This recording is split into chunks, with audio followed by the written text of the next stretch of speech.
Digicam scammers can earn this much, and imagine ninyo, 500,000 sa isang tao pa lang yan.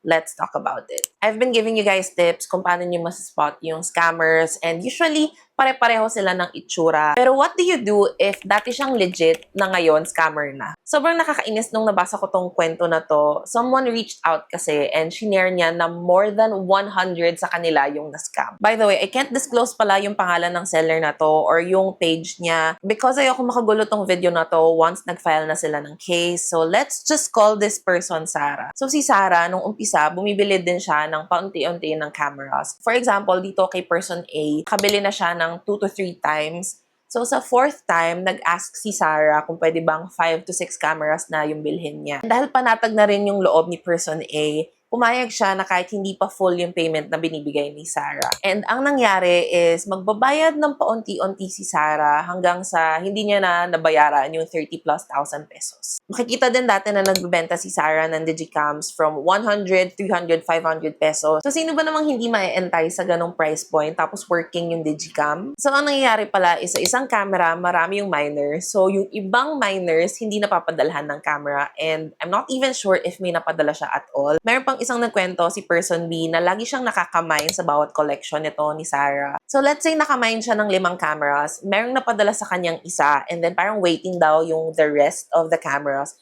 kasi from overseas daw or natagalan daw doon sa supplier niya. So ang nangyayari is, nawala na lang si Sarah, deleted na yung account niya online. May mga nagsabi din na sobrang bait daw nitong si Sarah, very lively, ang bilis mag-reply. So paano nga ba naman na magtataka ka at mag-iisip ka na scammer tong person na to, di ba? May mga nag-vouch din kay Sarah. Merong mga legit transactions talaga siyang naipapakita. May mga proofs siya. Pero ngayon nga, after months, 100+ people pa rin yung naghihintay, and I'm not even sure if lahat na to or meron pang hindi nagsasabi. I also did my own research and nakita ko na may mga nag-comment na kamag-anak daw ni Sarah na meron daw mental health problem si Sarah, meron daw pinagdadaanan, ganyan. So, napaisip din ako kasi syempre ayoko din namang makadagdag sa iniisip niya. I sent her a message pero up until now, wala siyang response, and naka-deactivate na rin yung iba niyang accounts. I get naman na possible na meron siyang pinagdadaanan, pero I'm sure may pinagdadaanan din yung 100+ people na na-scam niya. Dapat maging accountable si Sarah, and dapat niya talagang ibalik yung pera ng lahat ng to. But ang nakakalungkot pa is nung nalaman ko na hindi to first time mang scam ni Sarah. Yung dati daw, clothing brand yung skinam niya, and then ito,